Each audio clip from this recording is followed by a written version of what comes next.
A Seccional São Paulo, da Ordem dos Advogados do Brasil, por sua Comissão de Estudos da Concorrência e Regulação Econômica, tem a honra de apresentar o webinar Conselho Nacional de Defesa do Consumidor e Direito Concorrencial, evento promovido pela referida comissão, com apoio da Comissão de Defesa do Consumidor e da Comissão de Cultura e Eventos da OAB São Paulo. Informamos que este evento compactua com os Objetivos de Desenvolvimento Sustentável, um pacto firmado entre a OAB e a ONU. Com a palavra, senhoras e senhores, a doutora Adriana Laporta Cardinali, presidente da Comissão de Estudos da Concorrência e Regulação Econômica da OAB São Paulo. Muito obrigada, boa noite a todos e a todas, né? Com muita satisfação, a gente organizou esse evento hoje, a gente já estava pensando nesse evento há algum tempo, né? E, em primeiro lugar, eu gostaria de agradecer o apoio da Comissão de Defesa do Consumidor da OAB São Paulo. Estamos aqui com a presença do Dr. José Pablo Cortes, que é o presidente da comissão. Também agradecer a toda a organização e o apoio da Comissão de Cultura e Eventos da OAB São Paulo. E, com muita satisfação, agradecer a aceitação do nosso convite, né, da doutora Juliana Domingues, secretária nacional do consumidor, que vai ser uma das palestrantes hoje, o doutor Luiz Augusto Hoffmann, que é conselheiro do CAD, e o doutor Luciano Tim, que é professor da FGV. Hoje nós vamos falar a respeito do Conselho Nacional de Defesa do Consumidor, e os nossos 3 palestrantes integram o conselho, né? E a doutora Juliana Domingues é a presidente do conselho. Eu vou passar a palavra para a mediadora, a doutora Paula Salles, para a gente poder iniciar o nosso evento. Muito obrigada a todos.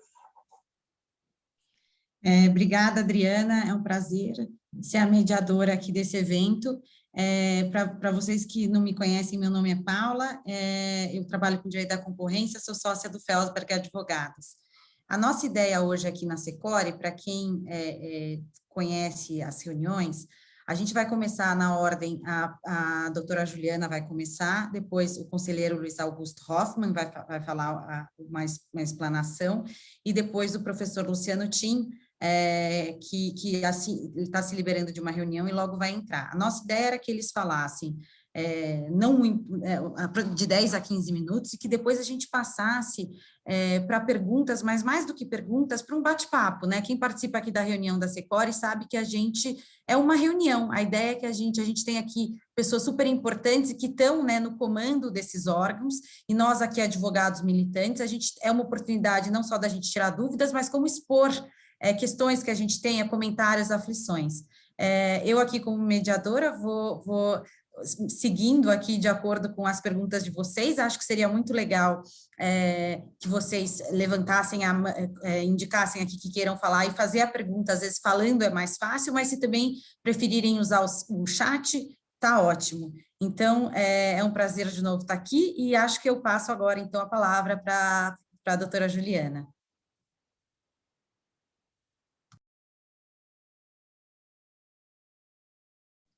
Muito obrigada, doutora Paula. Pergunto se todos me ouvem bem. Eu tive aqui alguns problemas de transmissão, então se em algum momento tiver qualquer problema na minha fala, peço a gentileza que me interrompam imediatamente. É um prazer estar aqui mais uma vez na Secore, porque, por incrível que pareça, acho que o primeiro evento do Dr. Luiz Hoffmann como conselheiro do CAD, foi um evento da Secore que eu participei como professora de Direito da USP, que continuo sendo, né, porque eu digo que eu estou secretária nacional do consumidor aqui no Ministério da Justiça e Segurança Pública, mas sou professora da Universidade de São Paulo, e eu me recordo que era digamos, o evento de estreia, né, do Dr. Luiz Hoffmann, num tema difícil, mercados digitais. Então, eu queria agradecer a Secore, faço isso em nome da doutora Paula, da doutora Adriana, um prazer estar vendo aqui também o doutor José, vejo que temos a doutora, apesar dela estar com o nome de Adriana, é a doutora Joyce, Eu também entrei como doutora Adriana. Então, além de tudo, uma comissão 100% praticamente liderada por mulheres, o que é uma honra, né, para alguém como eu, que acredita também na importância e na força dessas mulheres que estão à frente de temas tão importantes e que estão aí promovendo essas discussões que são tão importantes. Então, em primeiro lugar, obrigada por esse espaço.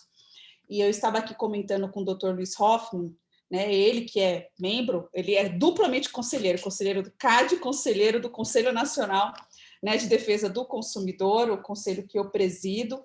É muito bom estar aqui dividindo espaço com ele novamente, já estivemos juntos essa semana, e, obviamente, né, ter essa oportunidade de falar de algo que, para mim, é algo muito presente, e eu falo isso até como professora, né, que é a questão da interdisciplinaridade desses fenômenos jurídicos, né? Hoje mesmo estava com a Autoridade Nacional de Proteção de Dados, inclusive nós falamos sobre isso, né, doutor Luiz, essa semana, que era essa interface de concorrência, consumidor e proteção de dados, e os fenômenos jurídicos, eles não são presos em caixas fechadas, grande realidade, e tanto é realidade, né, que eu digo que o grande fascínio do direito concorrencial é justamente esse, né?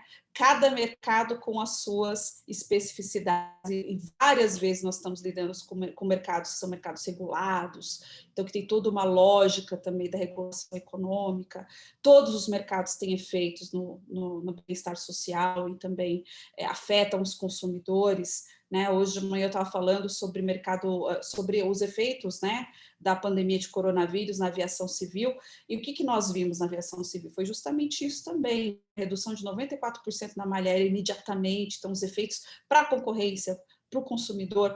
Então, é muito importante esse diálogo aberto, esse diálogo realmente que vai analisar esses fenômenos jurídicos de uma forma transversal, e isso eu acho que vocês estão promovendo de uma forma brilhante também na Secor, então eu quero parabenizá-las e parabenizá-los, né, todos que estão envolvidos nisso, porque de fato nós precisamos, né, sentar à mesa e dialogar, que foi justamente essa de termos o Conselho Nacional de Defesa do Consumidor ativo, justamente para promover esse diálogo entre atores que são tão distintos e que têm perspectivas diferentes, né? Depois nós vamos poder falar um pouco mais sobre isso, mas só o tema de preços abusivos, né, que o Dr. Luiz Hoffmann foi um dos relatores da nossa comissão especial, nós colocamos para sentar lideranças de PROCONs, o CAD e o Ministério da Economia, né, e precisávamos ter esse diálogo com perspectivas diferentes para chegar realmente, né, em políticas públicas que gerassem mais segurança jurídica e harmonização das relações. Então, para começar, né, eu queria só retomar um pequeno histórico, não muito longo, porque eu tenho 15 minutos e eu vou respeitar esse tempo que me foi dado, mas eu estava comentando justamente, né, como a gente não pode perder as perspectivas, inclusive com base naquilo que é a nossa lei máxima, né, que é a Constituição Federal. A Constituição Federal de 88, ela traz os princípios e valores, e dentre esses princípios estão a livre iniciativa, né, ou seja, nós temos a livre concorrência e a proteção e defesa do consumidor. Ou seja, estamos já dentro da Constituição, né, tendo todos esses valores de alguma forma protegidos, e não muito tempo atrás, quando nós tínhamos a Lei 8884 de 94, nós tínhamos aqui onde eu estou agora, né, que eu estou aqui no 5º andar no Ministério da Justiça, não estou na minha sala, porque minha sala está reformando, mas aqui no 5º andar do Ministério da Justiça funcionava a Secretaria de Direito Econômico. E dentro da Secretaria de Direito Econômico, que era, né, formava aquela tríade que compunha o Sistema Brasileiro de Defesa da Concorrência, nós tínhamos a SEAI, do Ministério da Fazenda, a SDE do Ministério da Justiça, e tínhamos o CAD, né, o Conselho, né, que cuidava realmente daquilo que ainda temos hoje, mas que a estrutura, na verdade, foi toda modificada, muito mais até por uma questão de alinhamento às melhores práticas internacionais e uma questão de eficiência, né, de você ter toda a estrutura num corpo só. Mas, né, sem entrar no mérito do que motivou a mudança da Lei 8884 de 94 para a Lei 2529 de 2011, a época que aqui funcionava a Secretaria de Direito Econômico, né, no Ministério da Justiça, nós tínhamos 2 departamentos, que era o DPDE e o DPDC. O DPDC que existe, né, que é o Departamento de Proteção e Defesa do Consumidor, que fica dentro da Secretaria Nacional do Consumidor, né, dentro da Secretaria nós temos 2 diretorias, uma delas é o DPDC, que existia onde? Dentro da Secretaria de Direito Econômico. Então, me parece que já na década de 90 já existia uma percepção clara que essas áreas dialogavam muito, porque teríamos um Departamento de Proteção e Defesa do Consumidor dentro de uma Secretaria de Direito Econômico, não é? Se aquilo realmente não fizesse sentido. E por que eu digo isso? Porque, de fato, às vezes nós temos algumas análises positivas que esquecem que o bem-estar do consumidor também está ligado ao ambiente concorrencial, né, onde você tem mais concorrência, onde você geralmente tem essa busca, né, do fornecedor em ser o melhor no ambiente concorrencialmente favorável a isso. Eu não vou entrar aqui, obviamente, em mercados que são naturalmente monopolizados, mas em mercados, né, tradicionais em que você tem mais concorrência, geralmente você tem mais cenários positivos. Isso não sou eu falando, né? Isso é teoria econômica. Isso, na verdade, vocês vão encontrar em vários livros, né, que são base de acadêmicos ainda que estão começando a entender o que é o direito e tentando lidar com os fenômenos jurídicos que nós temos hoje na sociedade.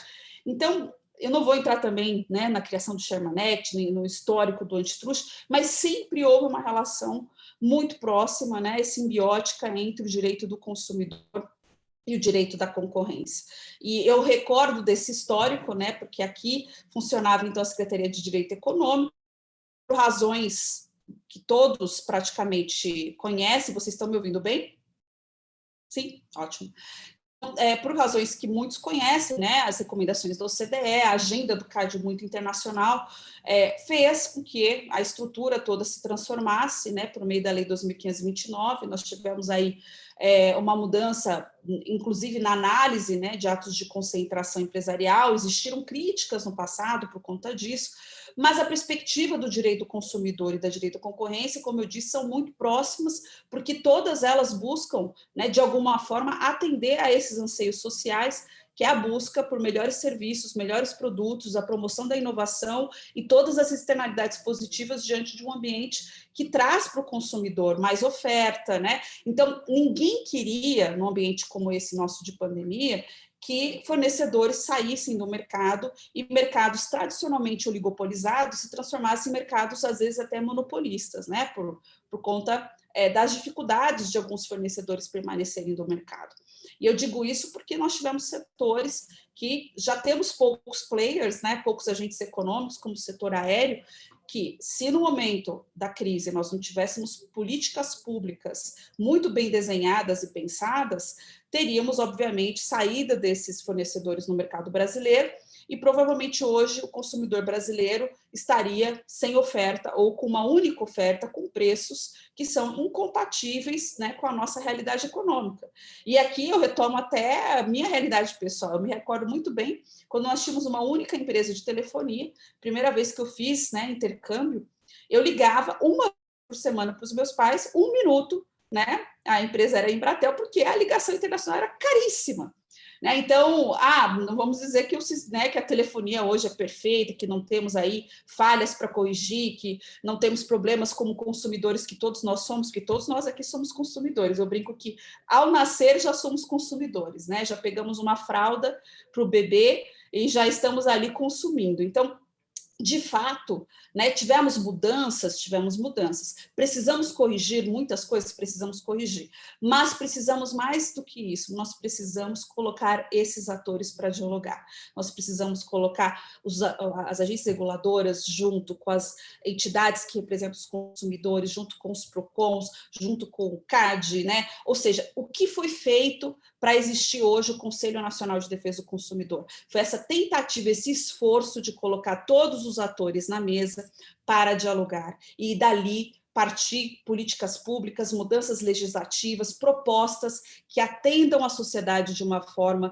que realmente, né, vá resolver os problemas que são identificados aqui da Secretaria Nacional do Consumidor. E não é uma tarefa simples. Não é uma tarefa simples quando nós não temos pessoas dispostas a ouvir, né? Então, esse esforço de ouvir é o esforço que eu digo, né? Que é a construção de você ter realmente políticas públicas adequadas no ambiente em que, obviamente, todos estão fragilizados ainda. Não estamos agora mais no pico da pandemia, mas no ano passado nós passamos, né, por vários momentos que foram importantes. E mais do que isso, os efeitos da pandemia para alguns setores foram sentidos no final, né? Então, quando nós começamos a ter alguns impactos, por exemplo, o tema de preços abusivos, que é termo mais aberto num país como o nosso, cuja Constituição é chamada de Constituição Econômica, que já comemorou aí mais de 30 anos, né? E que ainda assim tem um tipo aberto no Código de Defesa do Consumidor, que fala de abusividade, e você não consegue aferir essa abusividade. A primeira coisa que foi feita no Departamento de Proteção e Defesa do Consumidor, junto com o Ministério da Economia, foi justamente construir um guia para conseguir tentar harmonizar as condutas dos PROCONs estaduais e municipais quando eles fossem verificar a eventual abusividade, porque não é você chegar na prateleira da farmácia e ver o álcool em gel que custava R$8, custa 70 e falar, poxa, isso aqui é um preço abusivo. Naquele momento houve um salto de oferta, né, perdão, um salto de demanda que a oferta não comportava. Então você tem, obviamente, né, mecanismos que são naturais de mercado, aquele valor né, do produto de uma forma que você não encontraria em situações normais, porque houve muita procura. E ali naquele momento, o que nós observamos numa análise muito técnica que foi feita aqui, que eu falo, é uma análise com o olhar para a defesa do consumidor, mas atento que o consumidor precisa ter oferta do produto também no futuro. Né? Se você for aplicar puramente termos que são colocados, que poderiam eventualmente, né, não ser interpretados de uma forma sensata e correta, e com dados, evidências, porque a gente tem ali no guia, na verdade, toda uma estrutura de análise da cadeia de produção, para conseguir entender o que causou aquele salto, né, naquele preço, de forma que causasse esse mal-estar, né, para o consumidor de não ter a capacidade econômica de adquirir o produto. No caso do álcool em gel, por exemplo, nós vimos que o mercado se ajustou rapidamente. Hoje não falta álcool em gel nem posto de gasolina, né? Vocês encontram álcool em gel em qualquer lugar.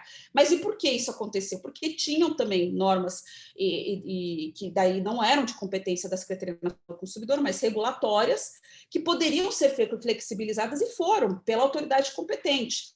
Né? Na época, isso foi feito pela Anvisa, e vimos que o mercado conseguiu ajustar. Então, nós temos da Senacom uma Coordenação Geral de Estudos e Monitoramento de Mercado, que de 38 notificações em 2019, passou para 397 em 2020. Né? Ou seja, nós fizemos monitoramento de mercado como nunca historicamente foi feita pela Secretaria Nacional do Consumidor. E quando nós estamos fazendo estudos em monitoramento de mercado, nós não estamos fazendo nenhuma intervenção no mercado.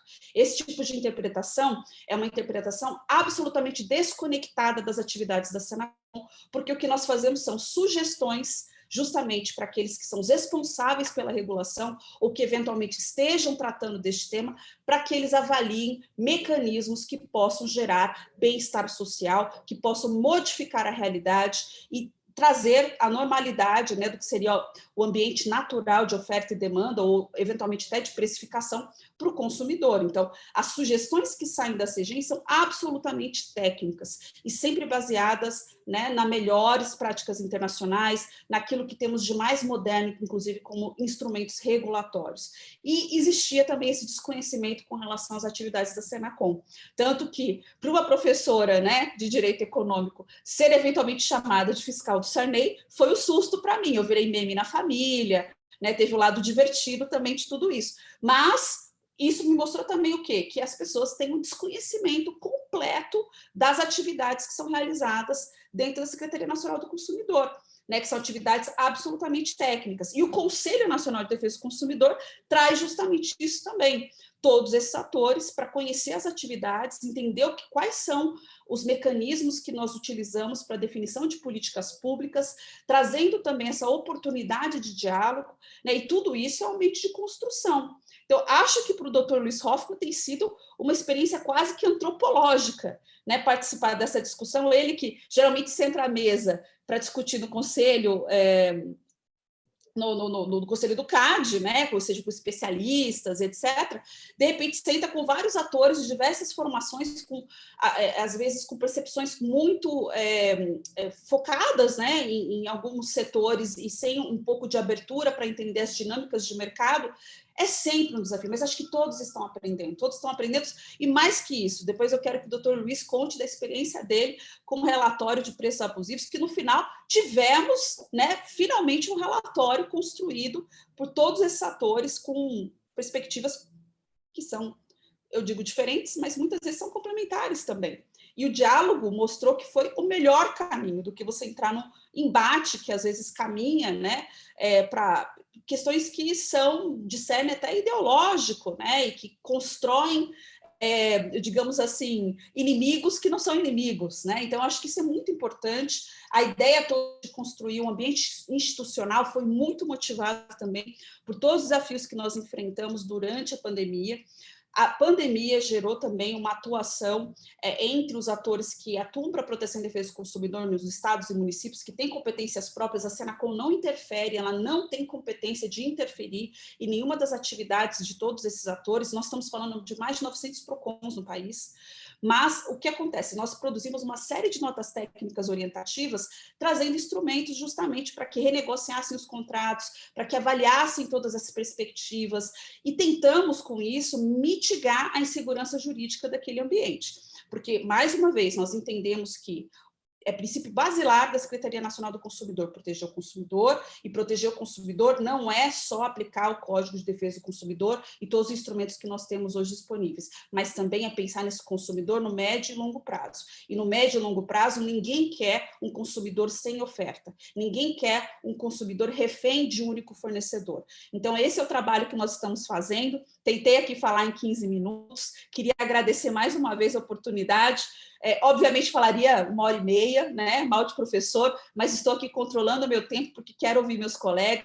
E aqui também destaco que acabei de ver a doutora Luciana Martorana, aqui parabenizo, que sei que será a futura mamãe. Doutora Juliana, já um monte de coisa aqui, eu já fico com várias inquietações, e de fato, durante a pandemia deu para ver muito bem a interação da Senacom com o CAD também abrindo investigação, emitindo relatório, e impressionante como, de fato, o mercado se ajustou rápido, porque teve um componente educacional muito forte, né? Assim, vocês sempre na mídia e abrindo investigações, bastou isso para que o mercado realmente já começasse a se ajustar, né? Quer dizer, então isso foi muito impressionante. Conselheiro Luiz, como é que está sendo? Então, vamos passar a palavra, contar um pouco. Acabou de conectar aqui o professor Luciano. Olá, professor Luciano. A doutora Juliana acabou de falar. Nós estamos passando a palavra agora para o conselheiro Luiz Augusto Hoffmann, e depois a gente passa a palavra para você. Tá ótimo. Boa noite. Desculpa o atraso, mas não teve outro jeito. Boa noite. Eu fico feliz que o doutor Luciano tirou a gravata, que eu estou sem gravata também, então, pelo menos eu não fico aqui destoando sozinho. Quero dar boa noite a todos e a todas. É um imenso prazer eu estar com vocês aqui mais uma vez nesta comissão. Feliz ainda que a gente discute hoje a intersecção do direito do consumidor com o concorrencial, e também queria registrar aqui a presença também do Dr. José Pablo Cortes, que representa a Comissão de Direito do Consumidor. Cumprimento a doutora Adriana, cumprimento a doutora Paula, a doutora Joyce, a doutora Luciana, que estiveram na primeira vez, que como a doutora Juliana comentou, no evento do Secor. Realmente foi meu primeiro evento, acho que como palestrante, após o meu mandato. Foi interessante porque eu falei sair correndo, porque eu tinha um evento no Rio de Janeiro à tarde, o evento foi pela manhã, então até a doutora Luciana, na época, brincou comigo que eu não queria responder as perguntas, então hoje eu faço questão de ficar até o fim, e se o tempo esgotar, eu fico mais um pouquinho ainda para responder a todas as perguntas.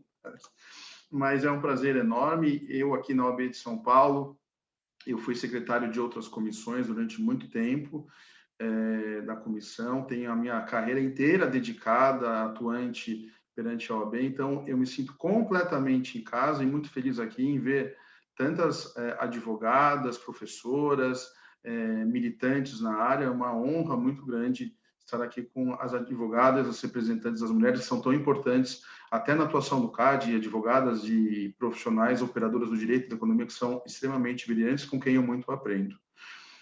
Eu não sei se eu vou ter muita utilidade neste evento após a professora Juliana. Realmente ela comentou bastante, aí tem a honra também de participar do Conselho Nacional de Defesa do Consumidor, o qual por ela é brilhantemente presidido. e também conta com a participação do professor Luciano Tim. E aí que a gente fala um pouquinho, né? A professora Juliana comentou há pouco a respeito dessa questão das diferentes políticas públicas, da intersecção das áreas, e aí no final a gente está acostumado, né? Um advogado faz direito societário, um advogado faz direito tributário, outro faz, mas a gente esquece que o ordenamento jurídico ele é único. O ordenamento jurídico, como eu diria, eu tive a oportunidade de aprender muito no meu doutorado com um professor, estudei muito o professor Pietro Perlingieri, acho que a Juliana deve conhecer muito bem, e ele fala que o ordenamento jurídico ele é complexo e unitário. E é verdade, realmente é muito complexo, e é uma coisa só na realidade. Foi uma oportunidade única, e na Europa, como vocês sabem melhor do que eu, você ainda tem que fazer o diálogo do direito comunitário com o direito de cada país, né? Então, você tem que integrar, então é mais complexo, mais difícil, o que demonstra que essa discussão nossa, ela não é só do direito brasileiro, é uma questão que nós encontramos em todos os ordenamentos jurídicos. Então, extremamente interessante. E nesse contexto, eu entendo que a defesa do consumidor e a defesa da própria livre concorrência, elas são, antes de mais nada, o quê? Duas políticas públicas totalmente distintas. Elas possuem objetivos distintos, mas têm uma estreita relação. Por quê? Como já dito pela professora Juliana, são princípios que estão dentro do quê? De um contexto da manutenção da ordem econômica nos termos da Constituição Federal, do artigo 170, quando a gente fala de uma economia de livre mercado. E a nossa tarefa é harmonizar todos esses princípios e saber determinar como a gente deve aplicá-los na análise dos casos concretos. Então, nesse sentido, a gente tem a Lei da Concorrência, a Lei 12.529, que ela, além de tudo, regula e estrutura o sistema brasileiro de defesa da concorrência. A professora Juliana comentou como que era a estrutura anterior, como que veio a Lei 8.874, a função do CAD. A gente poderia falar um pouquinho que desde 2011, na Lei 12.529, a gente tem essa mudança muito forte, que os atos de concentração são analisados antes da consumação da operação dos atos de concentração, ou seja, as fusões e aquisições em lato sensu, elas só são autorizadas depois que o CAD diz que pode ser autorizadas ou não. Então, ontem mesmo, nós tivemos ação pelo tribunal, inclusive com imposição de remédios, dizendo que deveria haver, inclusive, desinvestimentos para que a operação pudesse ser concretizada. E o que isso é, na verdade? É a observância da livre concorrência, mas não a livre e concorrência de qualquer modo, mas sim dentro de um parâmetro, de um arcabouço legal, visando a manutenção do bem-estar social e do próprio bem-estar dos consumidores. De novo, harmonização de princípios. Um direito, um princípio, eles têm que coexistir, não podem invadir a esfera de um ou de outro, mas tem que se coadunar. E a gente tem que utilizar a liberdade de iniciativa, repressão de abuso econômico, defesa dos consumidores. Isso é a nossa lei. São mais de 100, eu confesso que eu vou parar no artigo 1º aqui mesmo, para não cansar vocês. E aí a gente olha o outro diploma, que eu acabei de falar que em casos concretos que julgamos ontem, tem que ser harmonizados. Então, a Lei 8.078, o nosso Código de Defesa do Consumidor, ele vai promover diretamente os interesses do consumidor e com o princípio de que o consumidor é uma parte normalmente vulnerável em uma relação jurídica consumerista. Estava discutindo um pouquinho antes com a Paula, né? É sempre o consumidor, nessa harmonização com a livre concorrência vulnerável? Será que a gente sempre vai ter que olhar só para o consumidor? Ou a gente tutela primeiro? Aí eu vou falar um pouquinho, puxando sardinha para a comissão presidida pela doutora Adriana, no direito de concorrência. A gente olha primeiro para a livre concorrência, para depois a gente se preocupar com o direito do consumidor.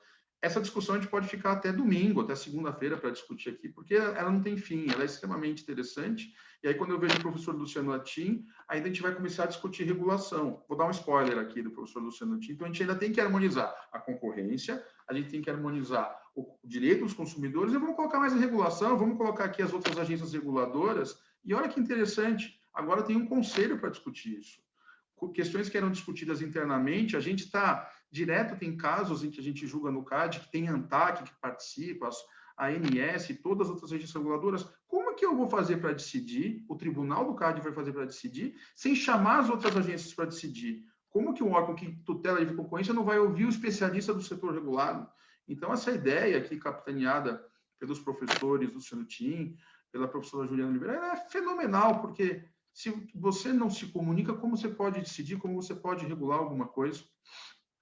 E aí a gente volta para a defesa da livre concorrência, que vai objetivar, tutelar o quê? Esses direitos difusos, mas não vai procurar, ter essa preocupação de um agente econômico específico. Você vai tutelar essa coletividade, a própria sociedade de um modo direto.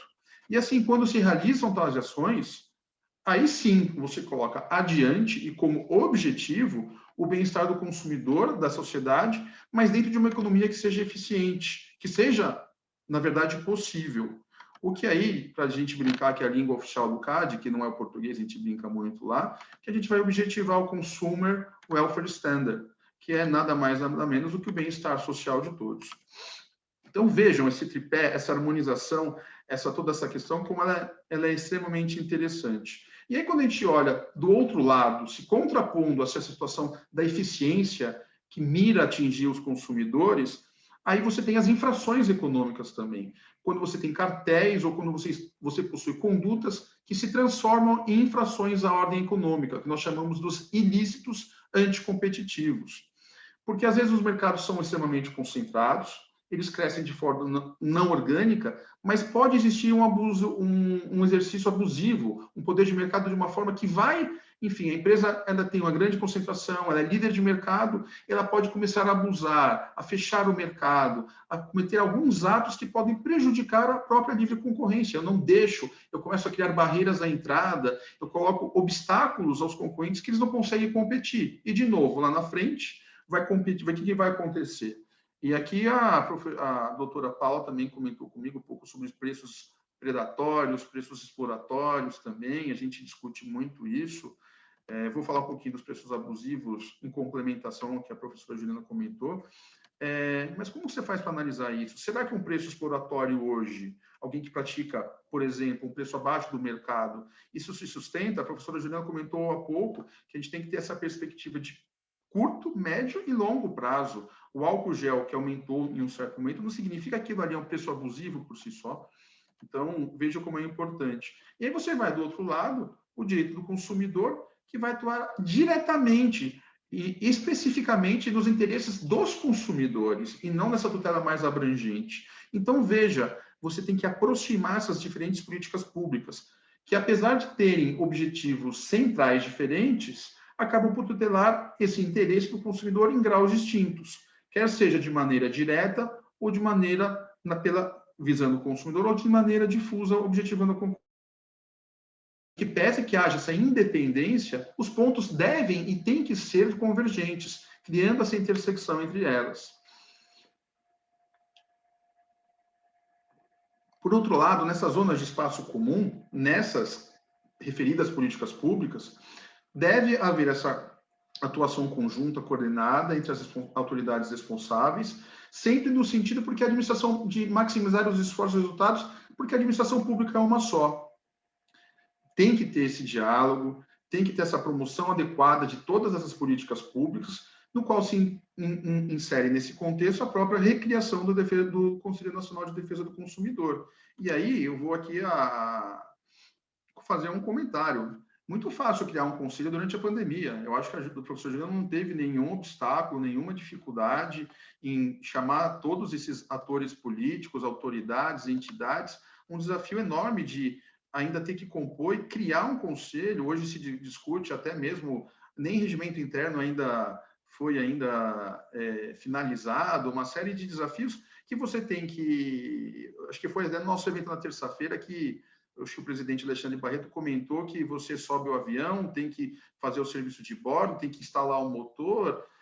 Eu brinco que empreender no Brasil é você ao contrário. Você pula do avião, abre e você tem que descobrir onde está o seu fornecedor de paraquedas, tem que aprender como abri-lo e chegar a são e salvo. E aqui não é diferente, né? Todas essas atividades, ainda mais no contexto que a gente tem para contribuir uma lei geral de proteção de dados que está sendo implementada, que também tem que dialogar, também tem que tutelar os dados, a privacidade, o pilar aqui novamente, agora, constitucional agora da dignidade da pessoa humana. Então, quem é operadora do direito se apaixona. Quem não é, talvez não queira continuar a assistir esse nosso debate aqui, porque realmente essas variáveis todas não são muito fáceis.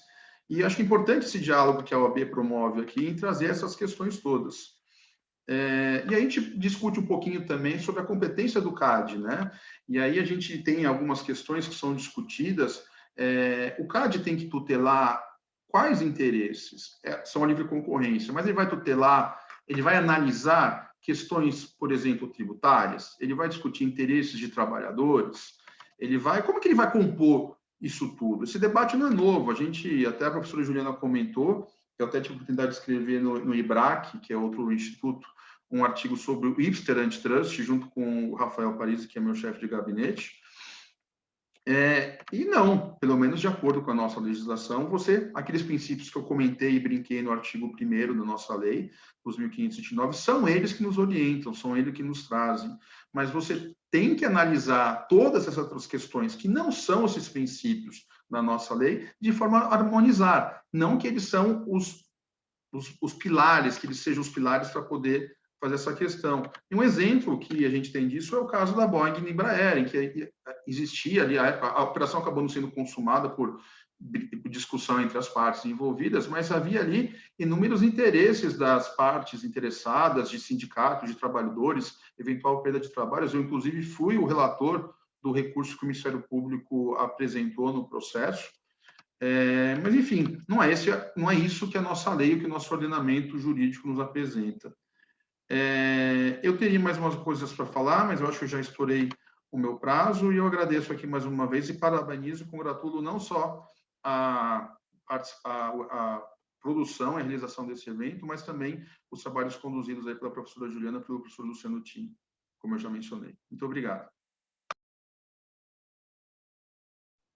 Obrigada, conselheiro. Professor Luciano, tem a palavra.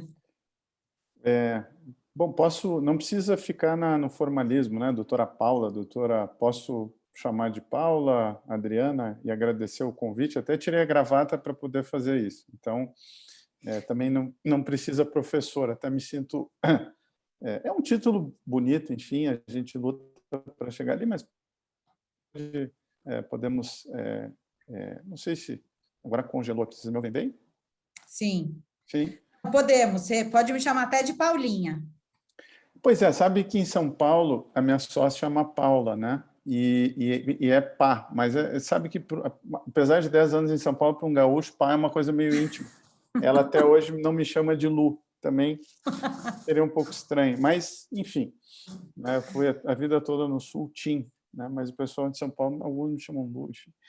Mas, bom, brincadeiras à parte aqui, eu queria agradecer o convite, Paula e Adriana, queria saudar aqui meus colegas de mesa, o Luiz Augusto, a Juliana, já que aqui estamos como painelistas e acadêmicos, né? Então, enfim, estamos todos colegas aqui na comissão da OAB. E lamento que eu não pudesse ter assistido a Juliana. Talvez a minha fala fizesse mais sentido no início, mas talvez ela faça também ainda mais sentido agora no fim, porque eu gostaria de falar, até estou tratando de um tema de dados recentemente, e eu queria falar o que eu tenho chamado de tripé regulatório numa economia de dados, né? Todo mundo conhece aquela capa da Economist, né? que diz que os dados são o novo petróleo, porque nós, advogados, temos que saber isso, porque o dinheiro está ali, né? Ali que está o valor agregado, ali que está a criação de riqueza, inovação. O livro do professor Kutter, né, o Nó de Salomão, vai nessa linha, quer dizer, riqueza está associada à inovação. E a área que mais inova no capitalismo hoje é a área, enfim, de dados, né, ali que economia da informação. Então, eu queria falar desse tripé regulatório, porque numa economia de dados, você vai precisar de 3 áreas de regulação econômica, né? Você vai precisar da defesa do consumidor, você vai precisar do antitrust, você vai precisar da regulação de dados, que hoje, então, seria a Senacom, né, NPD e CAD. Sem esse tripé, creio que ficaria um pouco capenga a regulação dessas atividades, dessa nova economia, vamos chamar assim, que uns chamam economia 4.0, acho que já está meio gasto, né? Começou advogado 4.0, advogado 4.0, uma coisa meio começa os chavões, né? Mas, enfim, creio que essas áreas vão ter que andar unidas, porque senão você gera uma sintonia regulatória e, de outro lado, você não atinge o objetivo da regulação como um todo. Muita gente vê a proteção de dados não como uma regulação, então eu quero dizer que, para mim, o que a NPD faz é regulação, certo? Tanto que a lei, em inúmeros momentos, fala, acho que umas 30 vezes ela usa a expressão regulação. Portanto, intervenção no mercado. Para mim, o que a Senacom faz é regulação do mercado, né? E, para mim, bom, o que o CAD faz, óbvio, aí já creio que é mais consenso. Embora o CAD não se defina como uma agência reguladora, a NPD não se autodefina como tal, mas são regulações de mercado e, nesse sentido, a meu juízo, tem que atender os ditames da Lei de Liberdade Econômica, e temos que cuidar, portanto, de abuso regulatório, análise de impacto regulatório e tudo mais relacionado à regulação econômica. E eu vou tentar ser objetivo, quando a gente fala em regulação econômica, né? A gente está falando de intervenção do Estado na economia. A Constituição tem, e eu defendo isso academicamente, né? A gente tem o primado da livre iniciativa. É uma pena que no Brasil o direito econômico ensinado, com exceção da professora Juliana, assim, normalmente eu brinco que é o direito antieconômico, né? Porque o pessoal acha que direito econômico funciona sem economia. E eu vi recentemente, inclusive, um titular de uma universidade conhecida que direito econômico não tem nada a ver com economia nem com escassez. Então, eu até pensei em propor a revogação do direito ambiental. O direito ambiental ele serve para proteger recursos escassos, né? Então, se não há escassez, então não precisa de direito ambiental. Claro que os recursos são escassos, né?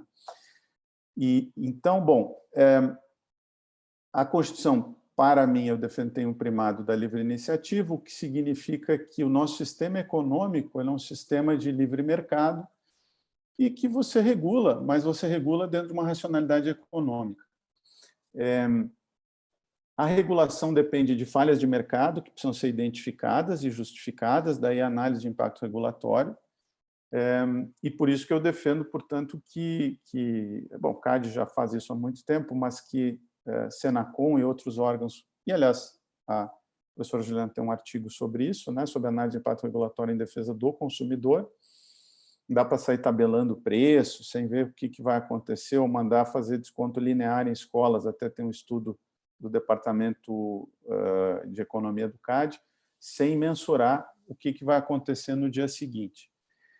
E dados também. Então, se é trivial que o mercado tem falhas e precisa de regulação, a gente precisa identificar as falhas de mercado, precisa identificar se a regulação, o que a regulação precisa resolver e se o custo da regulação justifica a intervenção, né? E isso não tem nada de liberal, Chicago, isso é bastante básico até. Agora, isso é o que o OCDE pregou, inclusive, ainda que você decida regular, você teria que discutir se é melhor autorregulação, corregulação, e a regulação estatal entra por último, para não, digamos assim, ser um elefante numa loja de cristais, né? Como aconteceu no comércio eletrônico, em que a Senacom, via CNCP, agora são tantos conselhos de Brasília, são tantas siglas, o Conselho Nacional de Combate à Pirataria, CNCP, emitiu um guia de autorregulação do comércio eletrônico para evitar a pirataria. Então, a autorregulação. Antes de emitir um decreto, uma coisa assim. Então, você trabalha com regulação, a regulação depende de justificação. E por que a gente tem que ter tanta preocupação com a regulação? Porque se o mercado tem falha, o governo também tem várias falhas. Então, existem as falhas de governo. A captura é a principal falha de governo, mas tem outras, e tem muita coisa que dá para ser estudada nesse campo. E eu gostaria de finalizar só que, se, portanto, e por que eu defendo que a livre iniciativa, claro que eu defendo que a livre iniciativa, inclusive, é um direito fundamental, tanto quanto outros direitos fundamentais, ele não é menos importante nem mais, é um direito fundamental de liberdade econômica. O artigo 170 lista lá, de fato, outros princípios, mas eu não tenho como atender os outros princípios sem livre iniciativa, eu não tenho como ter emprego sem livre iniciativa, não tem como ter ambiente sem iniciativa, sem livre iniciativa, porque os países que mais protegem o ambiente são os que têm uma economia mais desenvolvida. Não tem defesa do consumidor sem mercado. Então, livre iniciativa é uma liberdade, um direito fundamental tão importante quanto outros, reconhecido pela lei de liberdade econômica. E não sei, Paula, quanto tempo mais eu tenho aqui, porque eu me empolguei e eu não gosto de passar do tempo. Não, você acabou de começar. A gente está falando, eles estão falando entre 10 e 15 minutos. Ah, então tá. Então, tenho mais 5? Sim, claro. Sim? Tá. Bom, então, quer dizer, meu ponto aqui hoje é falar de regulação econômica, por que regular, por que estabelecer limites à regulação, e esse tripé que eu estou chamando de um tripé regulatório que precisa de uma articulação, porque o Estado tem que funcionar bem, e para mim o Conselho Nacional de Defesa do Consumidor é o espaço para isso. Então lá o Hoffman faz um belo trabalho representando o CAD, é uma pena, a Juliana representa e outros colegas, né, da Senacom representam a Senacom, existem outras agências reguladoras. Gostaria de dizer também aqui que estou trabalhando num peer review. O pessoal do Antitrust conhece bastante o peer review da OCDE, né? Mas a UNCTAD faz isso no âmbito de defesa do consumidor. E eu estou trabalhando, enfim, como consultora da UNCTAD na peer review do Chile, da legislação de consumo do Chile. Curiosamente, os chilenos, a autoridade deles, a CERNAC, né, que seria a Senacom deles, não intervém em problemas individuais, ou seja, o direito do consumidor deles está muito próximo ao que o CDE recomenda, que é o que a Senacom vem fazendo, que é se preocupar mais em questões macro e de regulação econômica. E não tanto no problema individual ali, porque aí você tem as cortes de justiça e você cada vez mais vai ter plataformas de ODR para resolver esses problemas, né, de Online Dispute Resolution, que, de novo, aí é interessante, né, o consumidor.gov.br é um caso de sucesso com mais de 1 milhão de casos resolvidos e recomendado pela UNCTAD como a melhor plataforma pública do mundo, porque nenhuma plataforma de solução de disputas no mundo pública resolveu mais de 1 milhão de casos. E o que a UNCTAD recomendou para o Chile, que o Chile não tem, é ter um conselho de articulação, como nós temos aqui no Brasil, para o desenho de políticas públicas, né? Então,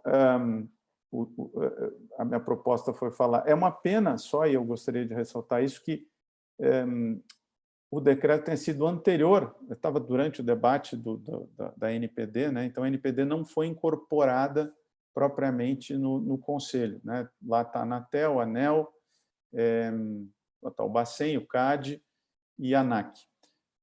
Mas talvez a primeira agência que deveria, a autoridade que deveria em algum momento ser incorporada seria a NPD. Ela precisa ser estruturada ainda, etc., né?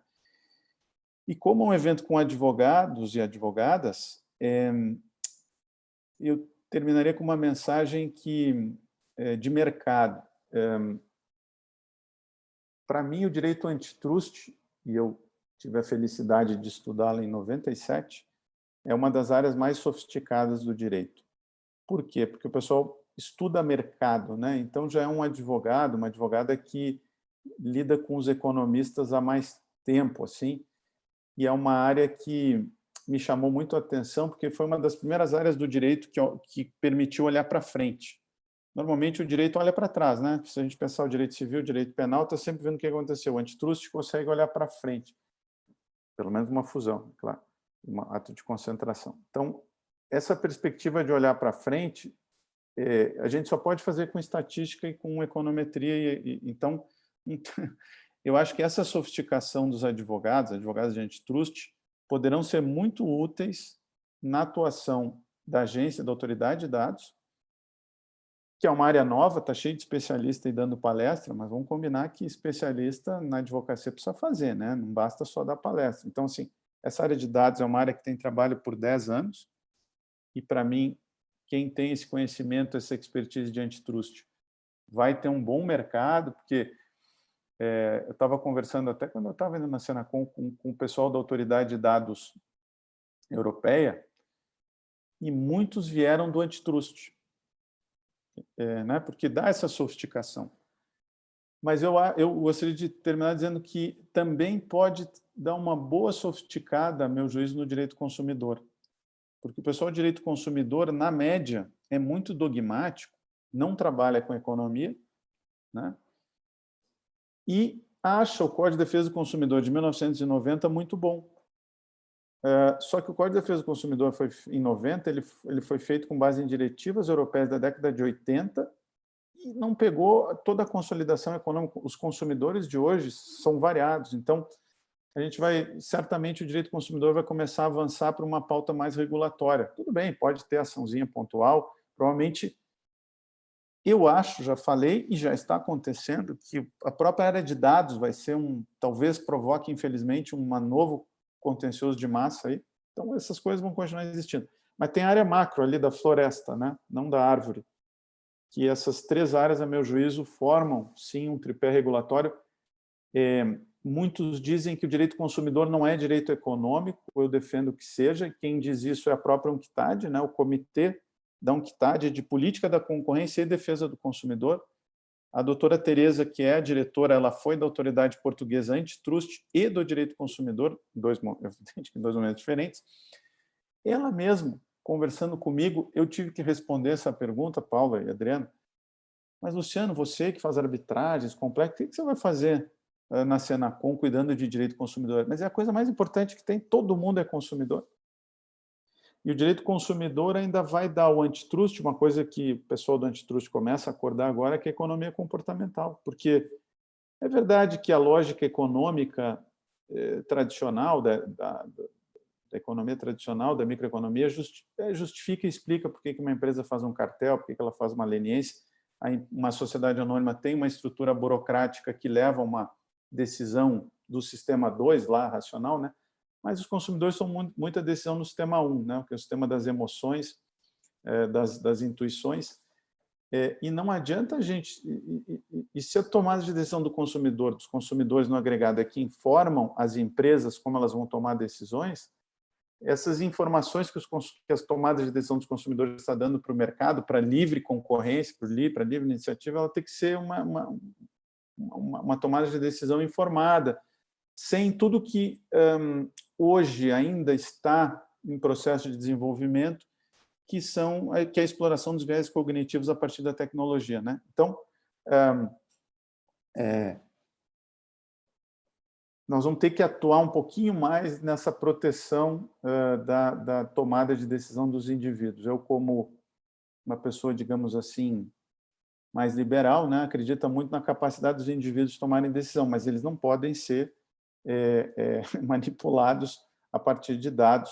E, portanto, essa área... E aí vai ter... E acho que a autoridade de dados e o direito de dados não vai ser suficiente para esse desafio todo. Então...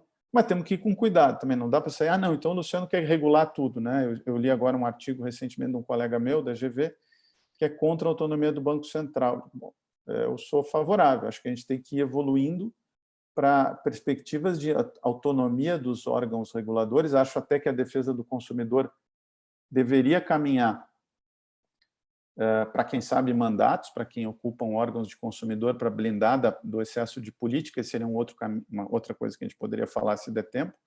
A politização da regulação eu acho péssimo, deu errado no Brasil e no mundo todo.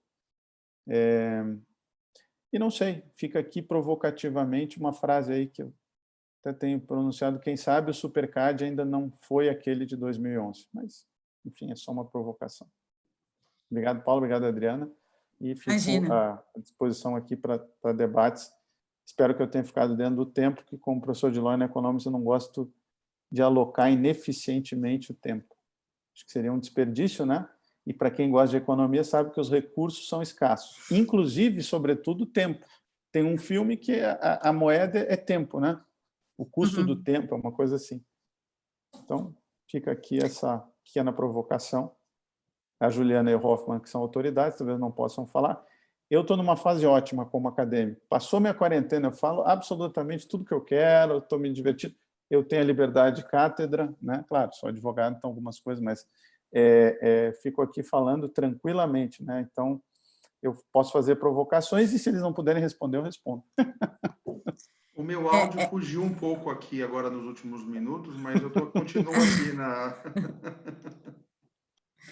Eu queria perguntar, assim, eu tenho já algumas provocações minhas, mas eu queria que as pessoas que fizesse como nas reuniões da Secore mesmo, né? Que é mais do que perguntas, que a gente discutisse, expusesse os pontos, né?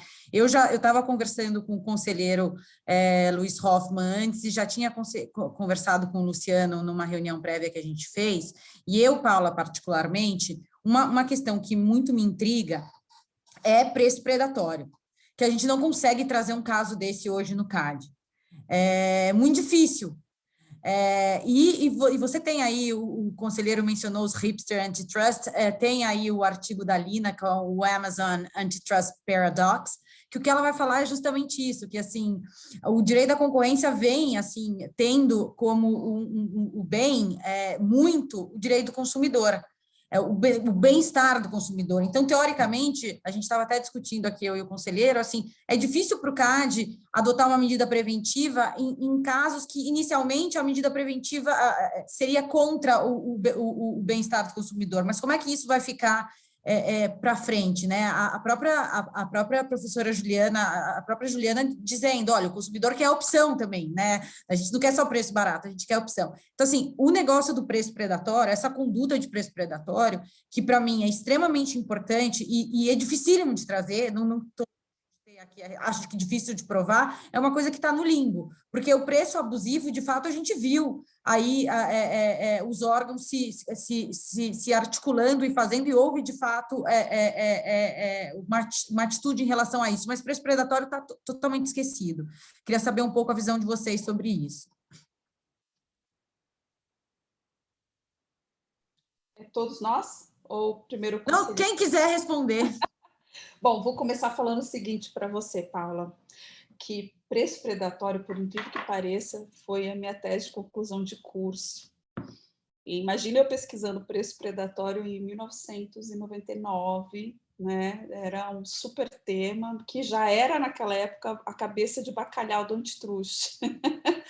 Porque, obviamente, se você parte da nossa Constituição Federal, né, em um ambiente de livre mercado, o que é, né, o predatório? Então, o conceito de preço predatório não se confunde com o conceito trazido pelo Código de Defesa do Consumidor, né, de preço abusivo. E, no caso do antitruste, nós ainda tivemos, à época, um esforço muito grande da Secretaria de Acompanhamento Econômico, que na época era vinculada ao Ministério da Fazenda, que fez um guia de preço predatório. Então, tinha um guia muito detalhado que, no final, não conseguia condenar praticamente nada, justamente porque você tinha a segunda fase de verificação da conduta de preço predatório, que era justamente você presumir que aquele que praticou o preço, sim, agiria, então, com abusividade, porque daí ele teria, né, poder de mercado e aplicaria aqueles preços que daí a gente poderia, eventualmente, até classificar no Código de Defesa do Consumidor como preço abusivo. O problema do conceito de preço abusivo dentro do Código de Defesa do Consumidor é que é realmente um tipo aberto, né? E que eu acho que daí o conselheiro Hoffmann pode aqui trazer rapidamente para todos nós, inclusive as conclusões do relatório. Ele foi relator do Comitê de Preços Abusivos dentro do Conselho Nacional de Defesa do Consumidor. O professor Luciano é acadêmico, né? E tem participado, ele tem aqui que parabenizar o professor Luciano, né, pelo trabalho que ele realizou, não só nesse comitê, mas a gente acabou de ter aqui uma audiência pública sobre uma proposta que nós temos também de atualização do decreto do SAC, né, e o doutor Luciano, com todo o seu potencial, né, de árbitro, tentando mediar todas as opiniões e consolidar um único texto. Sei que não foi uma tarefa fácil, mas ele está apto a enfrentar qualquer desafio depois desse. Então, eu queria até agradecê-lo aqui publicamente. Mas eu acredito que o Dr. Hoffmann pode até compartilhar essa experiência, porque realmente você parte, como eu disse, eu acho que todas as falas contemplaram um pouco isso. Os fenômenos jurídicos não estão presos a uma única lente, né? Então, isso foi dito aí no outro evento que eu participei com o Dr. Luiz Hoffmann e com o professor Luciano Tim. Acho até que nós deveríamos estar juntos aqui na mesma sala, já que compartilhamos tantos eventos, né? Mas tomara que o coronavírus permita isso muito em breve. Mas eu acredito que realmente você colocar essas perspectivas e tentar construir parâmetros... Juliana? Pois não? posso, já que eu não gosto de interromper, mas é que... Mas você acabou de me interromper, eu não vou deixar, eu vou ter que finalizar minha fala e vou te passar a palavra. Mas me lembrem de falar do coronavírus, tá? Mas, seja como for, o que eu queria dizer, até que eu estava comentando do relatório mesmo, que daí o doutor Luiz pode trazer, apesar do esforço, veja só, já existiu no passado, da perspectiva de preço predatório, esforço da SEAI em tentar criar um guia, porque também como é que você falar de preço predatório sem ter um roteiro? Então, isso foi feito lá atrás, né, 99, já passaram-se aí muitos anos, vimos como é complicado você configurar essa prática na defesa do consumidor. Nós não tivemos esse esforço, pelo menos do ponto de vista da autoridade nacional, né? Nós não tínhamos nada trazendo parâmetros mínimos, porque a Senacom, ela coordena o Sistema Nacional de Defesa do Consumidor, ela não interfere nas atividades locais. Mas, para qualquer atividade local que fosse realizada por qualquer ente que compõe, né, o Sistema Nacional de Defesa do Consumidor, podia partir de diferentes perspectivas, como nós vimos, inclusive, na questão das mensalidades escolares, quando, de repente, teve um PROCON de um dos estados que diz o desconto tem que ser a partir de 29,4%. E aí foi uma ofensa eu perguntar onde e por que chegou-se a esse cálculo. Porque a gente está falando de um mercado que é homogêneo? Não, a gente está falando de um mercado absolutamente pulverizado, instituição de ensino que tinha desde, né, ensino fundamental até o ensino que é direcionado para ensino técnico, para faculdades, ou seja, tinha ali uma série de instituições de ensino e você tinha que partir do pressuposto que aquilo era um recorte, mas que não tinha nenhum embasamento suficiente para partir daquele cálculo, né? Então, aí você não está interferindo indevidamente também na iniciativa privada. Tinham vários fatores para ser considerados durante a pandemia, né? Então, nós vimos o que aconteceu, inclusive, né? Foi feito um levantamento, agora eu não sei como ficou, mas no final do ano passado já era mais de 40% das instituições de ensino de pequeno porte foram fechadas, porque tinha um nível de inadimplência muito grande também. Então, não se pensava muito nessas questões, e eu acho que o fato de termos um conselho composto por entes que têm várias visões vai trazer também um amadurecimento do sistema. Eu vejo dessa forma, né? É uma questão de aprendizado, de você ouvir todos os lados também. Então, eu queria depois, assim, abrir o espaço, né, para que o doutor Luiz comente um pouco como foi a experiência dele, de colocar todos esses atores. O doutor Luiz também que tem uma excelente capacidade de composição, né, de diálogo, então eu queria parabenizá-lo, né, já fiz essa menção direta a ele, ao presidente do CAD também, não poderíamos estar melhor representados aqui dentro do Conselho Nacional de Defesa do Consumidor, o CAD indicou um conselheiro muito preparado para fazer todo esse papel, e ao mesmo tempo, né, aqui agora eu devolvo a palavra ao doutor Luciano Tim, que, além de tudo, né, é sempre um professor para mim, ele não gosta do título, eu adoro, podem me chamar de professora, eu adoro quando chega alguém aqui e fala, professora, você, não, você é secretária, não pode me chamar de professora, esse é o título que eu, na verdade, eu não tenho nenhum problema em me chamarem de professora, pode continuar chamando. Eu ia para não perder é uma provocação, o pessoal diz que pede, assim, às vezes que eu faça, pelo meu espírito, né, que eu faça algumas provocações, então eu não queria perder essa do se o corona deixar, né? Eu estava conversando com um neurocientista, que o Loan Economics me levou a economia comportamental, que me levou à psicologia comportamental, e eu comecei a conversar com o pessoal da neurociência. A gente deve estar aberto, né, a sempre dialogar com outras ciências. Então, ele me dizia que num evento que, no fundo, o ser humano, por conta dos vieses cognitivos, é um animal, digamos assim, bastante ineficiente, porque ele tem o sistema 1. E tem um livro que ele me deu para ler que chama Mercados Naturais, que é, na verdade, como os outros animais são muito mais pragmáticos e eficientes que o ser humano. Então, o que esse livro defende é que a natureza, se o ser humano não interferir, é extremamente eficiente e pragmática nas suas relações. Uma formiga sabe exatamente o que fazer, elas são extremamente produtivas. Macacos seriam bichos extremamente pragmáticos nesse sentido, né, de tomar decisões eficientes. Então, o coronavírus é terrível, mas tem uma questão de eficiência aí. Ele está aprendendo, né, como um animal eficiente, a se tornar mais mas já tem novas cepas, né? Então, isso evoca algumas coisas. Se a economia nasceu no século XVIII, XVII e XVIII, né? De um filósofo, na verdade, o Adam Smith era filósofo, estudando biologia, hoje parece que alguns biólogos estão estudando economia para entender a natureza como um mercado, né? Então, é curioso que esse mercado, acho que as novas cepas, professora Juliana, já que, né, gosta do tipo, as novas cepas talvez não deixem esse ano o ser humano vai ter que usar o sistema 2 também, a ciência, para tentar achar e vacinar todo mundo, né? Porque o problema está mais de agora a gestão do que... Mas, então, era essa... E diria agora, me ocorreu também que toda a minha vida de 20 anos de árbitro, nada se compara a sentar nessa cadeira aí. Essa cadeira eu tenho que lidar com muita complexidade, enfim. Eu estou num ótimo humor que eu não preciso mais. Agora eu sou só um professor, dou minhas aulinhas e tal. Agora é a minha vez, né? A professora Juliana pode ser presidente também, porque ela é presidente do Conselho Nacional de Defesa do Consumidor também, ou secretária, porque é secretária da Senacom também.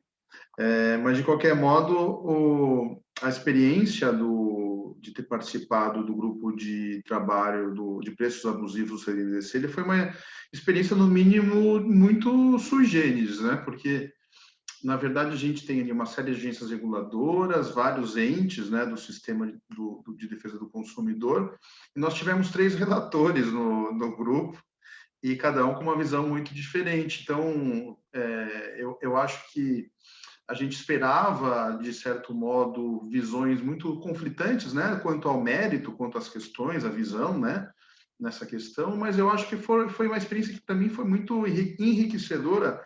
Eu acho que até ilustra muito bem isso que a gente está falando do ordenamento jurídico, de tudo é muito complexo, mas que no final é uma coisa só. Porque nós tínhamos a SEAI, do Ministério da Economia, o CAD, digamos, fazendo seu papel institucional, e a gente tinha o PROCON de São Paulo, enfim, que está ali na ponta da fiscalização e tentando combater e resguardar os direitos dos consumidores. E, no final, a gente teve um relatório, que, inclusive, o professor Luciano Tim também participou, porque, no meio dos trabalhos da comissão, nós tivemos um workshop, que também participou com a professora Juliana e com outros convidados. Tivemos o Guilherme, do PROCON, tivemos o Gianluca Lorenzon, da SEAI também, e foram visões que, na verdade, elas eram distintas, mas eram complementares. Então, olha que interessante. Você tinha o viés da concorrência, você tinha o viés do consumidor, e nessas visões saiu um relatório com pontos em comum.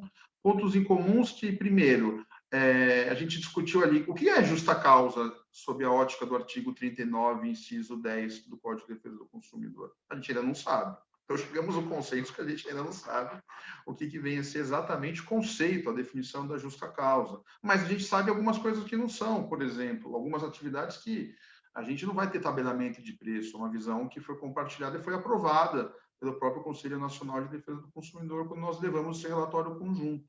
Então, eu acho que, respondendo à professora Juliana, uma experiência muito enriquecedora. Eu acho que o CAD teve a oportunidade de trazer inúmeras notas técnicas que o nosso Departamento de Estudos Econômicos fez. Devemos ter comentado todas elas, em que o próprio DE, a gente chama de DE, analisou vários casos, fez uma série de investigações e sempre sugerindo, até comentando, não me furtando aí a discutir projetos de lei que o professor Luciano Tim comentou se eu poderia responder ou não, mas o próprio CAD se manifestou contrário a diversos projetos de lei que sugeriam até tabelamento de preços ou congelamento de preços durante alguns pontos. Então, esses pontos todos foram aprovados unanimemente, não só pelos relatores, não só pelos participantes desse grupo de trabalho, mas pelo próprio Conselho Nacional de Defesa do Consumidor. Então, é óbvio, a gente tem ainda alguns pontos para avançar, a gente não sabe ainda se a gente vai continuar esses temas a serem discutidos. Mas um tema muito complexo não se resolveria em 2, 3 meses. Mas alguns pontos de partida, algumas conclusões que a gente considera incontroversas já são colocadas, já foram adotadas e já foram, inclusive, aprovadas pelo CNDC, servindo, aliás, como que é o papel do CNDC, de orientação para todos os atores que compõem o sistema do consumidor. Então, respondendo à professora Juliana, eu acho que esse é um grande exemplo, primeiro, da função do CNDC e também dessa interação que deve existir entre os órgãos da administração pública e como que os operadores do direito, também com essa visão que deve ser econômica, livre nessa área, que a gente deve ter. Essa harmonização que eu falei na minha fala inicial, que a gente deve conseguir. Então, fico muito feliz em você ter com funções dentro da administração de diversos âmbitos estaduais e federais, e chegando em pontos em comuns. Então, foi muito enriquecedora essa experiência. Posso só interromper agora o Hoffman? Sim. Me ocorreu aqui falar, já que a gente fala, está tão na moda, né? Quer dizer, até não gosto muito dessas carteiradas, né? Estou do lado da ciência, porque a ciência, no fundo, ela não se confunde com política, ela tem uma outra lógica. Mas se fala muito, e é verdade, que a atuação com base em evidências científicas. Ora, isso que a medicina está fazendo há muitos anos em política pública sanitária é o que a OCDE apregoa para o campo de todas as políticas públicas, não só a sanitária. A própria política pública de defesa do consumidor, de defesa da concorrência, de dados, tem que ser baseada em evidências científicas. E aí, num evento recente, estava o economista-chefe do CAD, né, o Guilherme, explicando um pouco a decisão do caso do Google e que o CAD não encontrou provas, né, sobre do dano que determinada conduta provocaria ao mercado. E a conclusão que a gente chegou é que, e aí sim é um tema de Law and Economics, e aí talvez sugeriria aqui a Paula Adriana e os demais colegas da comissão, e os colegas que um dia, quem sabe, tem um evento só de Law and Economics, mas tem uma questão de Law and Economics aí que é um trade-off, que é toda vez que você exige prova, você vai estabelecer para o Estado um custo que é o dever de provar. Por isso que cartel, que toda a ciência, microeconomia diz que é ruim, você não precisa provar. Muitas legislações dizem que é um ilícito per se. Não vale a pena o Estado gastar provando uma coisa que a ciência já sabe que, né, que já não dá certo, né? Ciência no sentido popperiano, né? Até que outra prova científica afaste, né? A ciência é sempre contingente. Mas acho que hoje eu não conheço muito a teoria microeconômica justifica cartel. Ouvi lá umas coisas meio estranhas, mas enfim. Já outros casos, aí você tem um trade-off, né? Então, o padrão de prova que o antitrust trabalha, que vem da estatística e da econometria, você sempre, a toda predição, você olha para o passado, né? E aí você joga para frente. Então, a previsão do tempo é assim, né? O problema é que essa economia digital ela é tão rápida que talvez os modelos de predição econômicos não sejam suficientes, né? Porque a economia e a indústria, uma coisa é máquina a vapor, outra coisa é eletricidade, outra coisa são os fenômenos digitais. Então tem que ter uma discussão sofisticada sobre padrão de prova econométrico nesse tema de dados. E aí me ocorreu a conversa que eu tive com a autoridade italiana lá da NPD deles, né? Enfim, e ele me falava, não, aqui nós temos economista de dados. Eu, mas o que é isso?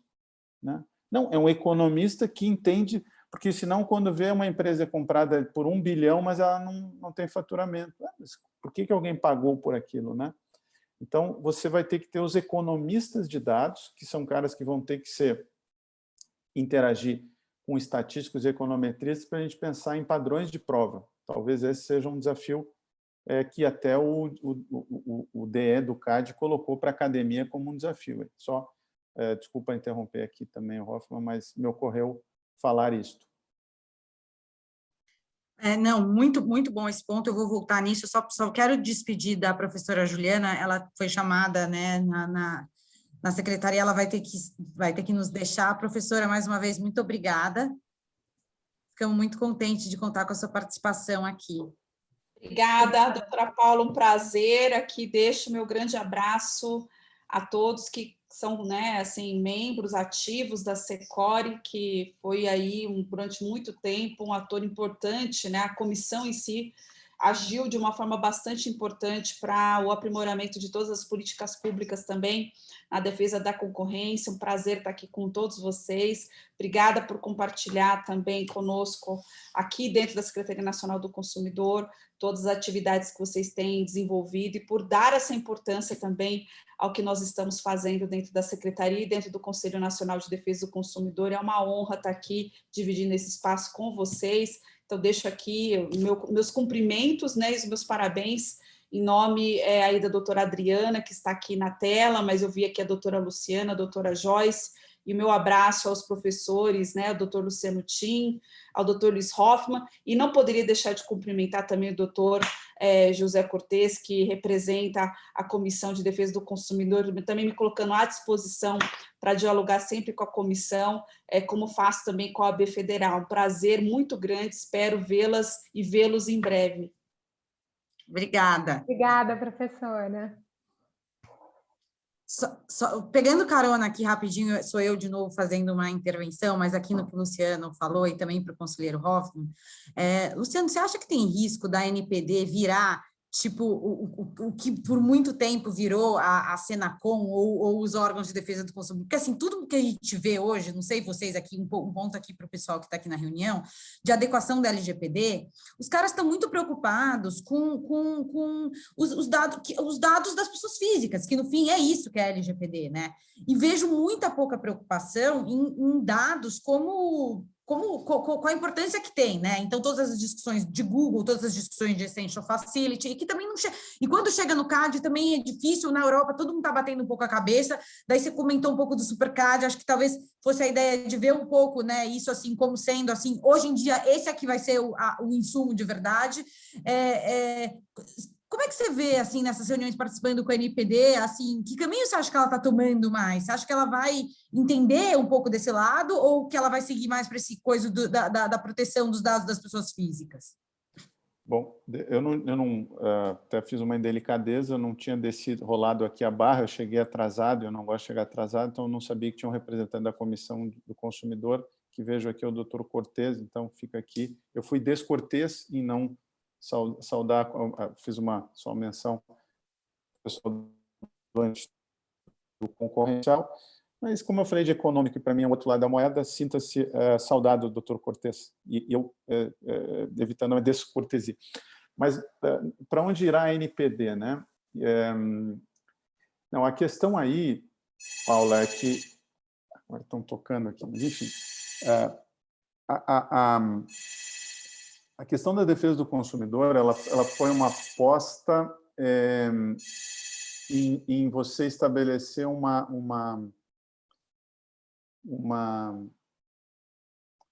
não é dissipação, mas uma pulverização, como se fosse um SUS, né? Você vai tanto que os estados e municípios têm competência para atuar em defesa do consumidor na Constituição. Eu tenho dúvida se essa foi uma boa opção, né, esse desenho federativo. Outros países, como Chile, Colômbia, Peru, eles apostaram o Peru tem uma agência mesmo, o Indecop, né, ele tem o antitrust, tem propriedade intelectual e tem defesa do consumidor. Cernac é ligado ao executivo, mas é ligado ao Ministério da Economia, no Chile.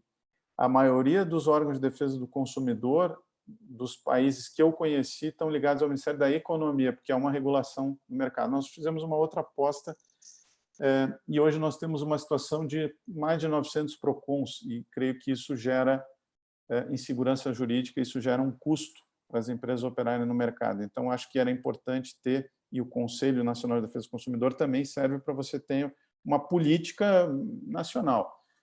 Insegurança jurídica, se defesa do consumidor é bom, mas é preciso também previsibilidade. Tem um caso que foi comentado pelo PROCON de São Paulo, que acho que é carne moída. 300 PROCONs do mundo, são 300 PROCONs, 150 de um jeito e 150 de outro. Acho que até o judiciário a gente busca hoje, né, previsibilidade, precedentes vinculantes, mas tem uma coisa da cultura brasileira tão arredia precedentes que 50% dos juízes não entendem que não tem que seguir precedente, quando a lei diz que tem que seguir precedente. Não está mais na escolha de ninguém. Tem que seguir, ponto. Bom, então, assim, não vejo como o tema de dados virá essa experiência, uma experiência única, e acho que ela vai precisar, em algum momento, alguma revisão, assim como foi o direito do trabalho, né? Fomos longe demais, gerou muito custo, e veja que a reforma trabalhista diminuiu muito o número de processos, não se tem notícia que houve uma precarização, como eu poderia falar disso do ponto de vista de law economics, mas, enfim. Então, acho que para onde irá a autoridade de dados? Ela ainda está um pouco, ela ainda precisa se estruturar muito mais, e eu veria eficiências, já que, assim, tem a parte da privacidade frente ao poder público, né? Mas eu veria eficiências ter um departamento de economia, por exemplo, que o CAD tem, servindo a Senacom, servindo a NPD e servindo ao próprio CAD, você gera economia de escala. E aqueles economistas estão trabalhando, por exemplo, os estudos do Departamento de Economia do CAD foram muito utilizados pela Senacom durante a pandemia, tema de mensalidade, imagina o ganho que seria. Depois da defesa do consumidor tem um outro problema, e que não estou generalizando, mas acontece que pode ter um uso político, e quando a gente estuda a teoria de regulação, uma das possíveis capturas é a captura política, né? Então, a NPD, então, é o sujeito que é vereador, daí ele é do PROCON, daí ele vira deputado. Isso nem sempre representa bem o interesse dos consumidores, por isso que em regulação você blinda a regulação da atuação política, né? Por isso que eu não gosto, por isso que eu sou favorável à independência do Banco Central. Já pensou o Banco Central capturado politicamente? Então, eu não vejo esse risco em dados, mas não tem ainda economistas lá dentro, economistas de dados, né, que tenham condições de trabalhar com a floresta, não com a árvore, e mais desse aspecto regulatório. Acho que ainda é uma experiência que vai ser construída. E aí o que acontece também hoje, né, Paula, demais colegas? Muitos temas acabam sendo pautados pela mídia, né? Então, e a mídia hoje é digital, então é tudo muito rápido. Então, se criou uma situação que passou, não houve um mega vazamento. Mas quem que disse? Alguém parou para analisar se houve um mega vazamento? Já saiu. E aí já saiu, todo mundo já deu. Então, quem já trabalhou em governo como eu, sabe como é que funciona a mídia. E como é que funciona a mídia? Como o Pinker descreve, né? A mídia é um mercado. Ela atua num ambiente de mercado em que ela precisa de clique, né? Todo o capítulo do Pinker, né? Que o Pinker diz no livro do Iluminismo que se fôssemos, né? Agora eu estou vendo um seriado daqueles bons alemães, seriado sobre 2070, né? Então, se aqueles caras de 2070 fossem ler sobre o mundo atual e lessem a capa do New York Times, o mundo estaria pior. Só que o Pinker traz um monte de dados que o mundo melhorou, né? No fundo, quem piorou foi a classe trabalhadora americana, inglesa, por isso que acontecem certos fenômenos. Basta a gente ler os dados para entender por que algumas coisas acontecem, alguns fenômenos políticos de pessoas ressentidas. Mas, então, está tudo lá, com dados e tal. Mas a mídia funciona por manchete, então qualquer notícia ruim vai ser dada. Então, foi notificado, notifiquei. Então, você gera o que eu brinco, o mercado de notificações, né? E de verdades, que aí a mídia deu, aí aconteceu o vazamento. Então, a mídia está pautando um pouco, acho, nesse momento, a autoridade de dados. E não tem como, é inevitável, o cara está todo dia lá. Então, todo dia tem lei de... Quando eu estava todo dia lei de acesso à informação, o cara gerando... E a gente vai trabalhando em função dessas pautas. Então, talvez a gente devesse, em algum momento, nós vamos ter que parar e planejar as coisas, né? Então, não tem uma resposta pronta ainda, Paulo, infelizmente. É um avião que está, na metáfora do Hoffman, aí, levantando, e já aconteceram um monte de notícias. E aí acontece o que aconteceu até no direito. Veja a situação. Nós estamos, o Supremo Tribunal Federal está considerando aceitar como provas obtidas por, que não é hacker, né, do ponto de vista técnico, é um criminoso, que vai lá, obtém, quebra o sigilo, obtém informação, aí isso quando vê vira prova. Claro, e aí nós que somos advogados de negócios, vamos dizer assim, qualquer dia vai ter uma estrutura, que vai ser assim, eu até escrevi um artigo, quer dizer, você vai ter empresas que quebram dados de pessoas e depois jogam num blog qualquer, e aí a imprensa aí não tem o que fazer. Então, assim, é uma coisa meio curiosa isso, viu, Paulo? Mas, enfim, paro por aqui. para não ser polêmico Conselheiro. demais, né? Aristóteles falava sempre na justa medida. Conselheiro? Eu acho que eu não tenho muito a acrescentar nessa questão da NPD, mas pelo que eu percebo pela preparação dos diretores, a gente teve no último evento que a gente comentou aqui várias vezes nessa semana, estava Wimmer, especialista na área, você percebe a empolgação, o comprometimento. Eu acredito que vai ter sucesso e a gente vai ter muito orgulho, como a gente tem de muitas autoridades brasileiras. Acho que não quero falar do CAD, porque o CAD eu tenho muito orgulho, né? Eu acho que é um exemplo mundial, né, de como a gente atua, mas tenho certeza que a gente vai se sair muito bem, os desafios são enormes, mas a gente tem muita gente capacitada que com certeza vai dar conta do recado. Legal. Adriana, acho que você tem uma pergunta para a conselheira, né? Eu não sei se ainda dá tempo, porque já são 8 da noite, né? Mas é algo muito rápido, né? Enfim, assim, acho que toda a literatura de defesa da concorrência, né, na sua maior parte, e o próprio CAD, né, sempre diz que a Autoridade de Defesa da Concorrência, né, ela deve sempre olhar o bem-estar do consumidor nas suas decisões, né?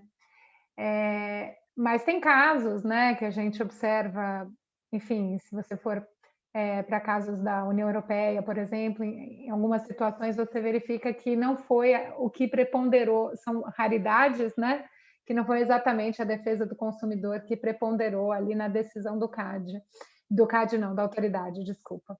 Eu queria ouvir um pouquinho aí da posição do conselheiro, né, do que o conselheiro pensa sobre isso, e do próprio CAD, né? Queria que explorasse um pouquinho esse tema, porque está extremamente ligado, né? Defesa da concorrência com o bem-estar do consumidor, mas podem acontecer situações em que o bem-estar do consumidor nem sempre vai ser atingido quando a gente olhar para outros princípios que a Constituição Federal traz da ordem econômica, né? Então, eu queria ver um pouquinho da posição aí do conselheiro e do próprio CAD, né? O que você puder trazer de contribuição. Claro, Adriana, na verdade eu acho que esse é o nosso grande desafio, né?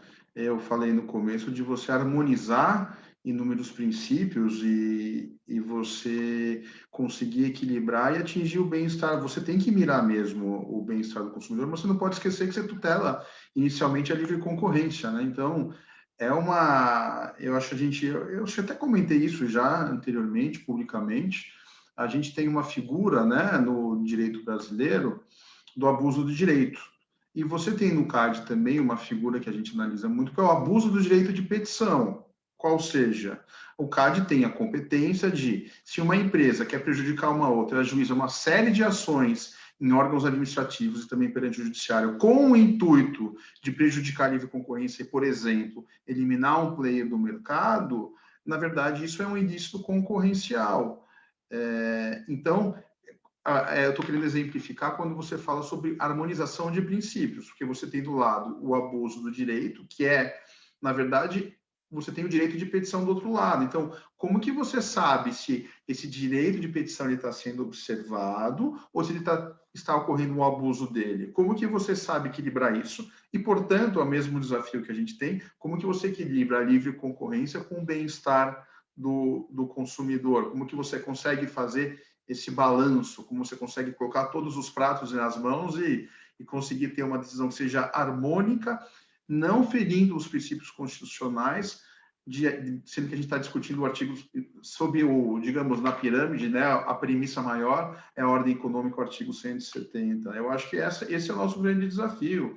Eu acho que eu comentei até com a Paula, a gente teve eu não posso discutir casos que estão em andamento, mas casos já julgados, acho que eu ainda posso discutir. Eu não tenho essa liberdade toda que o professor Luciano tinha agora fala, sem grandes preocupações como acadêmico e advogado, então eu ainda tenho que me resguardar. Ainda faltam 2 anos e pouco, 2 anos e meio, um pouco mais do meu mandato, então ainda tenho que ter um pouquinho de cuidado.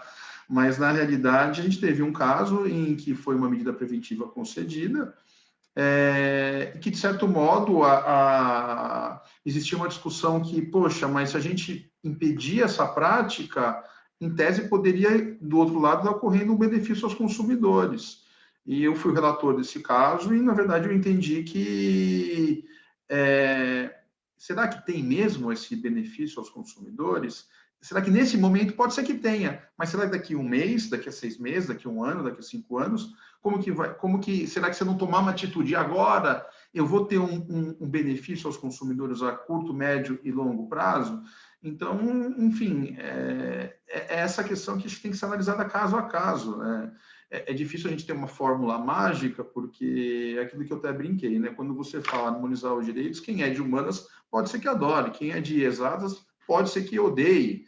Então, acho que é essa a tarefa hercúlea que, no CAD, inclusive, começa inicialmente com os advogados, que trazem as teses, que colocam, expõem os pontos de vista. Eu sempre brinco que a advocacia da concorrência e a defesa da concorrência são feitas, inclusive, pelos advogados. Não é porque estou na OAB aqui, não, porque se eu tiver... Ou no CAD eu também falo isso nas sessões também, porque eu acho que é esse trabalho conjunto, e eu acho que o CAD ele tem realmente... acho que a gente tem muitas coisas boas que a gente pode exemplificar, mas eu acho que o trabalho que existe no CAD é um trabalho extremamente colaborativo com os advogados e com os economistas, porque a gente recebe não só os advogados, como os economistas também. Então, eu acho que é esse trabalho, quando você, num ato de concentração, apresenta para o advogado, olha, tenho essa preocupação concorrencial. E o advogado vai falar, olha, talvez por aqui não seja isso, mas se for mesmo, eu posso tentar sanar. A gente teve o segundo maior desinvestimento da história do CAD em carteiras investidas ontem, no caso de plano de saúde, que foi totalmente noticiado. Então, enfim, Adriana, se eu soubesse essa resposta, tivesse uma fórmula mágica, talvez acho que não existissem conselheiros no CAD, nem no tribunal para julgar os casos, que seria mais fácil a nossa atuação. Mas a sua pergunta é realmente aquilo que a gente, e vocês como advogados, e os representantes da sociedade civil, realmente a gente se depara, né? E aí digo ainda mais, né? A coerência que a gente, como autoridade, tem que ter quando a gente analisa os casos, né? Não posso decidir um caso uma coisa e no outro decidir outra. Então, eu até brinco no meu gabinete o tempo inteiro que todo voto a gente tem que ver todos os votos anteriores, não só que eu fui relator como os outros, para ver se a gente está fazendo, se a gente está guardando coerência com o que a gente está fazendo, né? Acho que o professor Luciano tinha discutido um pouco sobre padrão probatório também. Dá para fazer, acho que 59 eventos só sobre padrão probatório, que na experiência do CAD que a gente tem, em casos de condutas, tanto de cartéis, que o professor comentou ali, super sênior, e quando a gente começa ainda a colocar a regra da razão ainda, a gente vai ter que fazer toda essa análise econômica do mercado, essa tão difícil de ser feita, né? Então, acho que esse que é o nosso grande desafio, e guardar coerência, não só com os nossos casos, mas também com a jurisprudência do CAD, acho que isso é muito importante também. Ainda onde eu sei, a jurisprudência é uma das fontes do direito. Obrigada, conselheiro. Será que a gente tem mais alguma pergunta para o pessoal que está atendendo aqui? Podem escrever no chat, né? Eu não sei se a Fabiana da OAB consegue dar a palavra.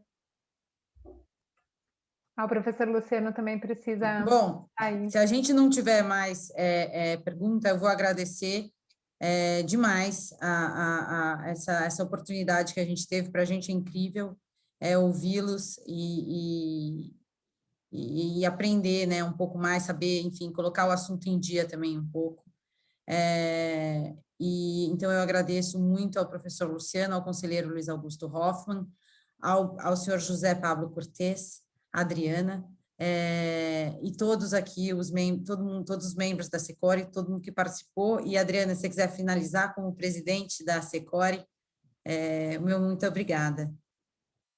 Eu acho que só reforçar os nossos agradecimentos, agradecer a todos que ficaram conosco até agora, e especialmente agradecer, né, a doutora Juliana Domingues, que teve que sair antecipadamente, o conselheiro Luiz Hoffmann, o professor Luciano Tim.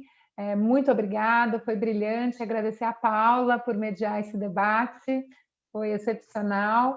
O Dr. José Pablo Cortes, que esteve conosco e apoiou o nosso evento.